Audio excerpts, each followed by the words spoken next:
Hi there, welcome back to your favorite deep dive show on stories contemporary and consequential for India. This week I picked three. First up, how Pakistan has stabbed its all-weather friend China in its back just so that it can humor an unpredictable American President Donald Trump. Not only has it started sending rare earths to the United States, but also offered America a port right next to Gwadar for exclusive extraction and evacuation of those minerals. What happens to the CPEC? Beijing must be wondering. Second, there's something fishy about the rise of gold prices. It is short-term cheer for those invested, but might be an indication of a bloodbath coming. I would explore. And finally, the Thalapathy phenomenon in Tamil Nadu politics. Why, despite 41 deaths in a stampede at a mismanaged rally in Karur, not only other political parties refuse to target Vijay and his TVK, but are openly courting him, cutting across the divide. We look at the paradox. Let's get going.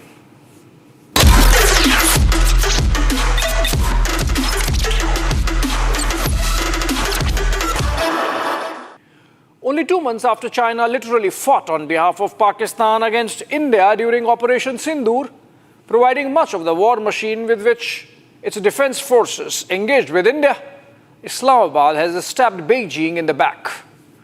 International Finance Daily, the Financial Times, reported this week that Pakistan has offered a port to the United States, abutting the Arabian Sea along the coast of Makaran. Guess where? Right next to Gwadar. The port of Pasni, which the report talked about, falls in Gwadar district itself and is barely 100 kilometers from the Gwadar port built by China. The avowed purpose of the offer seems to be evacuation of the mineral wealth that Pakistan has promised to Trump's America, with first consignment reaching the United States again this week. Tennessee-based strategic metals company, the USSM, which signed a $500 million deal with Pakistan military's Frontier Works organization last month, has started importing the minerals, a sample of which General Asim Munir was showing to President Trump at the White House in the pictures. While it's still being debated as to whether Pakistan indeed has the mineral resources that it has promised Trump, the stabbing of China is something that needs attention. It is nothing short of a geostrategic earthquake for Beijing that has sunk at least $50 billion in the China-Pakistan economic corridor. And Gwadar is the showpiece of both economic and strategic rationale of that investment. Over the last decade and a half, over 100 Chinese nationals have lost their lives in bomb blasts and suicide bombings targeted by a hostile local population and terrorists alike. The Chinese dream was that with this investment, Beijing would get exclusive rights over the mineral wealth of Baluchistan, that China would control a key artery from its restive Xinjiang province to the Arabian Sea and provide a land route to the Gulf countries bypassing troubled Afghanistan. China was salivating at the prospects of mining the recordic gold and copper reserves in Baluchistan, as also other rare earth minerals in the province. All that has come to a knot. A rentiered state, forever looking for new clients, Pakistan has hogged the same mineral wealth to Trump's America now. To rub salt to the wounds, it has even provided a port to be developed at Pasni, miles away from Gwadar. Beijing would be left licking its stab wounds. It does not end there. The US operating Pasni would put paid to the Chinese dreams of exclusive exploitation of that mineral wealth. The Chinese have already been frustrated at Pakistan's failures to deliver on CPEC, from security to economic returns. Some of the soft loans have been rolled back. In other instances, the Chinese have expressed frustration at slow progress of projects despite China providing all support. Look at this recent video of a sheepish Shehbaz Sharif being confronted in Tianjin. Installment is there. The money is already there, and the feasibility study there, and the problem is just make the process. And when was the study completed? It's not studied yet. No, study, feasibility study. Feasibility is already done. When? It's already done 3 years ago 3 years ago? when professor is there. Pakistan's move to invite America so close to Chinese strategic interests amounts to betrayal that Beijing was not expecting. Noted geopolitical voice from Pakistan, Aisha Siddiqa, has called this a stab at Iran also. The port is just 100 miles from Iran's border, and if the Americans come in, they get a listening post on Tehran. The fact that Pasni could rival Chabahar, presently managed by India, gets the Pakistanis directly threatening Iranian economic and political interests. Taken together with the recently signed defense pact with Saudi Arabia, aimed at defending the kingdom from any nuclear attacks from Iran, Pakistan has effectively written off its brotherhood with the Shia Iran. Some say India's interests also get compromised. But we are at Chabahar only to manage the show for Tehran. Getting a land route to Kabul, bypassing Pakistan, was a strategic achievement. But we would sure find a way out. The larger issue out of this development is the geopolitical rivalries that this one move creates between China, America, and Iran. While China goes through a learning curve on Pakistani debauchery, Afghanistan, all too familiar with Islamabad's flexible spine, would perhaps even be angry. Remember, just last month, the kind of aid we provided to Afghanistan after the earthquake could not have been possible without access to the Chabahar port. Every Afghan knows and realizes the constructive development role India has provided to their country over the last 25 years, irrespective of who is in power in Kabul. As we speak, Taliban's foreign minister, Amir Khan Motaki, is in India. And just to give you an idea of the importance both sides are attaching to the visit, while External Affairs Minister S. Jaishankar skipped delegation talks in Mumbai with the visiting UK Prime Minister Keir Starmer, the Taliban government spurned Pakistani offer to host Motaki immediately after the Moscow talks, preferring New Delhi as his port of call instead. Not that it helps Pakistan. The CPEC has been ready for a decade now, but with little benefits percolating down to the masses. The Gwadar port utilization remains less than half its capacity and potential. Just this week, the World Bank released a report on Pakistan underlining the gaps in its economic recovery. The artificial booster dose from the IMF bailout has only stabilized a possible collapse of Pakistan. But people are not benefiting. Household well-being has worsened. Poverty has increased from 21% in 2018 to 27% in 2024. More than half the population lives below the poverty line. 40% children are born stunted and suffer from malnutrition. Foreign investors are pulling out. Procter & Gamble realized that there's no progress, only gamble in Pakistan, and pulled out of the country this week. It is a part of a larger MNC exodus happening from Pakistan. Procter & Gamble's departure follows a steady stream of exits by MNCs such as Shell, Telenor, Uber, Careem, Sanofi, Bayer, Gillette, Microsoft, Yamaha, Eli Lilly in recent years. According to the State Bank of Pakistan, the net FDI in their country this year stood at a paltry $2.46 billion, against $30 billion for Bangladesh, once a colony of these Pakistanis. Or at least that's how they treated it.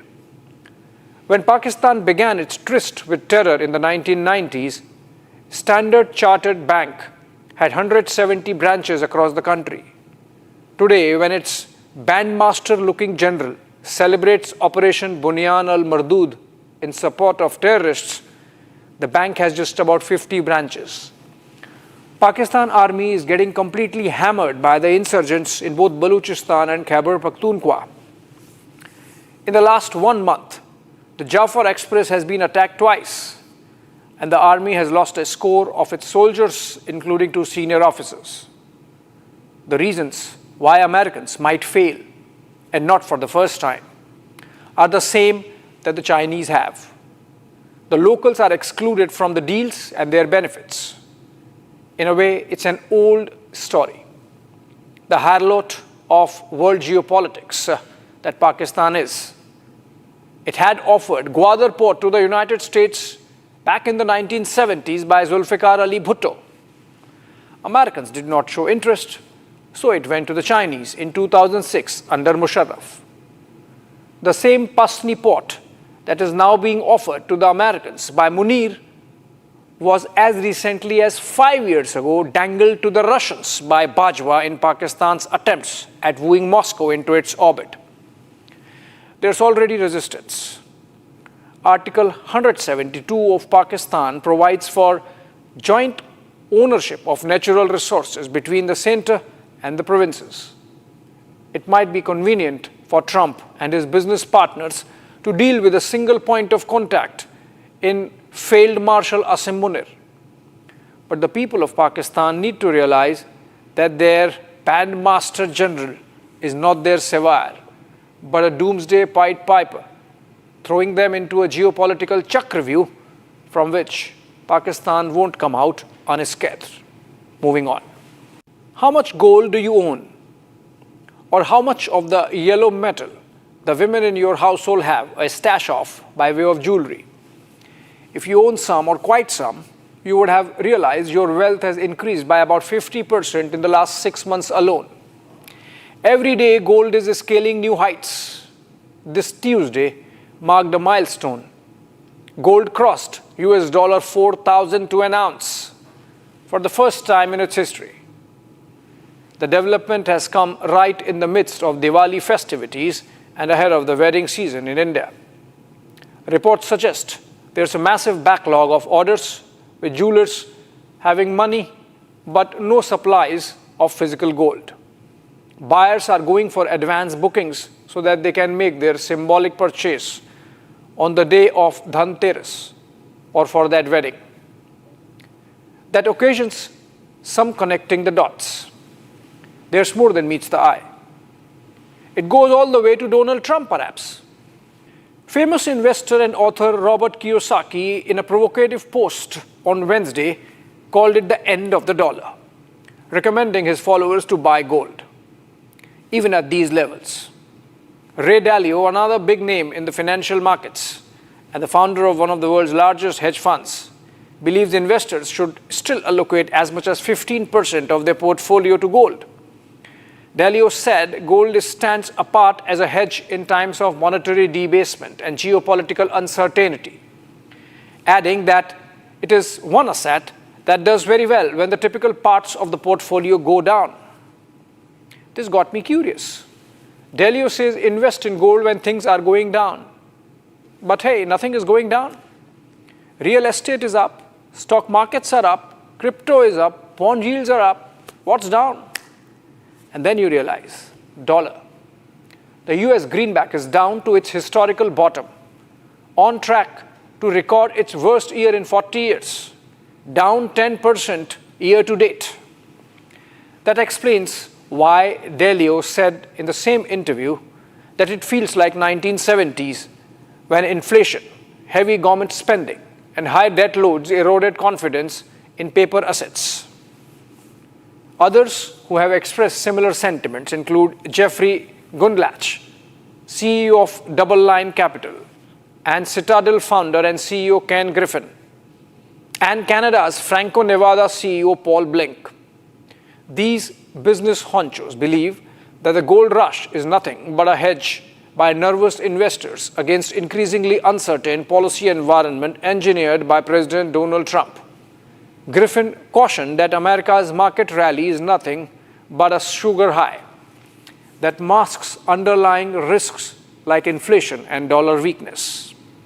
The rising price of gold is an alarm bell, not a happy jingle. It is a distress signal. There's an asset inflation away from the dollar, and gold prices are only one more indication of that. Trump might not like it, but people are de-dollarizing as a hedge against his policies.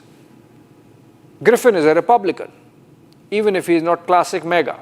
So you believe him when he says Trump is not right. The United States' use of its currency as a foreign policy tool under Trump has jolted much of the world. Sanctions, financial restrictions, and US dominance over the SWIFT system have shown just how much the US dollar can be used as a political leverage. How about BRICS? You know, the BRIC states, there are like 6 of them, and they were trying to destroy our dollar. They were going to say, you know, they wanted to create a new currency. They probably wanted to use the yuan. China, they wanted to use the yuan. The first thing I said is any BRIC state that even mentions the destruction of the dollar will be charged a 150% tariff. This is happening in the backdrop of diversification of world trade as everyone hedges against everyone else. For many emerging economies, the US is no longer their main trade and investment partner. Yet its currency still underpins their transactions. This disconnect has imbued with fresh urgency the efforts of many to explore alternative monetary channels. BRICS is an example of that. As a consequence, since the start of 2025, the US dollar index has plunged over 10%, marking its worst performance in over 40 years. The reasons are manifold and all connected with Trump. Aggressive tariffs, pressure on Federal Reserve to cut interest rates despite increasing inflation, a big, beautiful spending budget despite big ballooning national debt. These policies have triggered retaliatory trade measures, reduced foreign investment, and increased borrowing costs. The dollar's role as the world's reserve currency is under threat, with central banks shifting reserves into gold and other currencies. Delio and Griffin both compare today's environment to the 1970s when inflation and debt eroded the confidence in paper assets and currencies. Back then, gold surged as the dollar weakened. Today, history may be repeating itself. As that old saying goes, the road to hell is paved with good intentions. Trump is railing against de-dollarization. He has been threatening every world leader into staying with the dollar. But his very same actions are making people, the masses, hedge against the American sovereign risk by de-dollarizing. Moving on.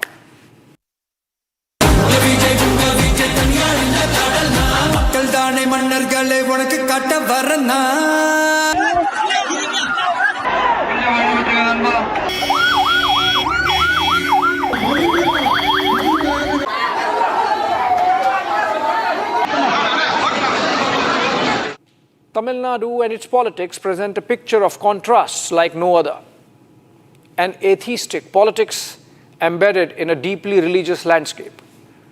Separatist tendencies of a Perayar juxtaposed with the supreme patriotism of Mahakavi Bharatiyar. Iconoclasm of Dravida politics contrasted with the hero worship that literally makes leaders out of their film heroes and heroines. To say that Tamil politics has flair for the dramatic then is an understatement. For decades, the state has blurred the lines between cinema and governance, turning silver screen icons into chief ministers and fan clubs into political cadres. And after the Karur tragedy that saw 41 killed last week, the spotlight is firmly on C. Joseph Vijay, the superstar who has launched his party, Tamilaga Vetri Kadagam, TVK, and is being wooed by every major political outfit in the state. On the day of the Karur stampede that happened in his rally in his presence, not one word of condemnation came from the political opponents. Chief Minister M.K. Stalin rushed from Chennai to oversee relief, but his police did not question this star for over 48 hours. Congress's Rahul Gandhi called Vijay from Colombia and expressed words of sympathy over the loss of life, because those who got killed were, after all, Vijay's fans.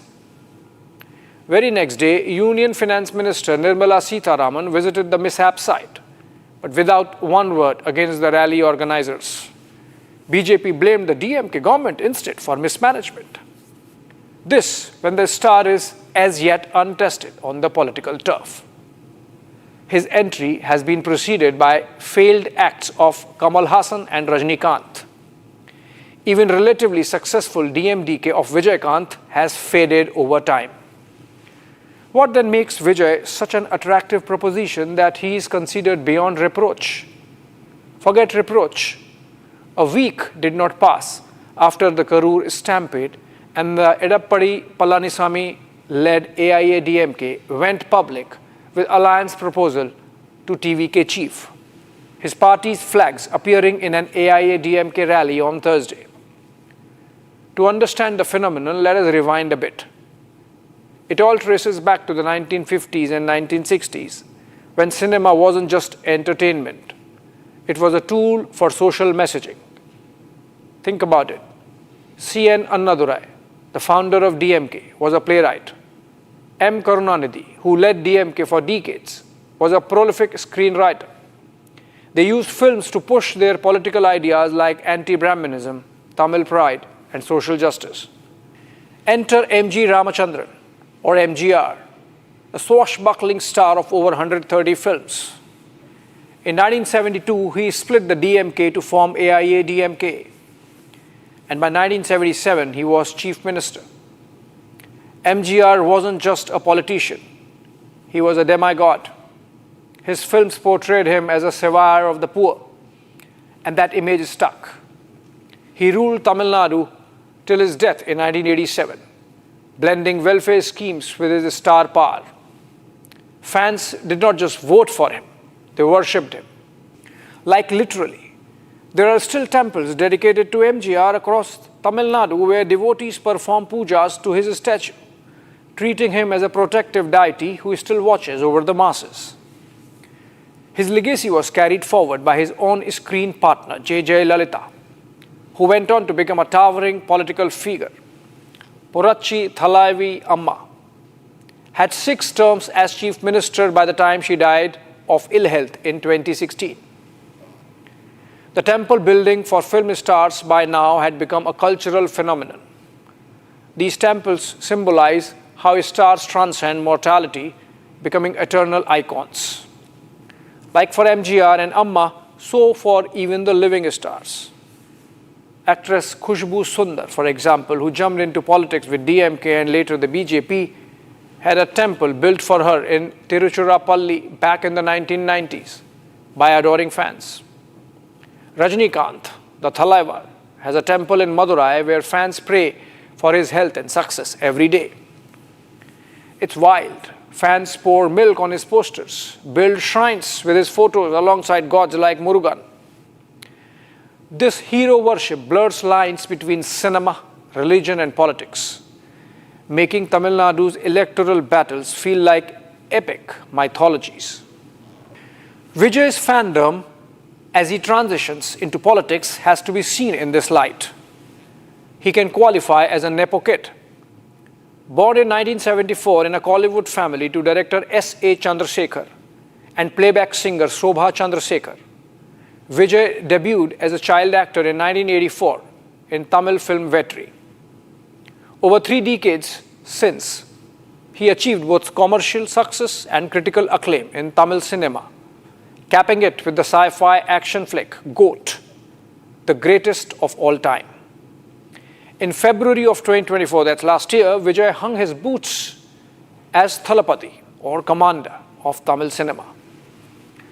Like it happens with superstars south of the Vindhyas, Vijay had his fan club in 2009 and supported the AIA-DMK, then led by Jayalalitha, in the 2011 Tamil Nadu Assembly elections.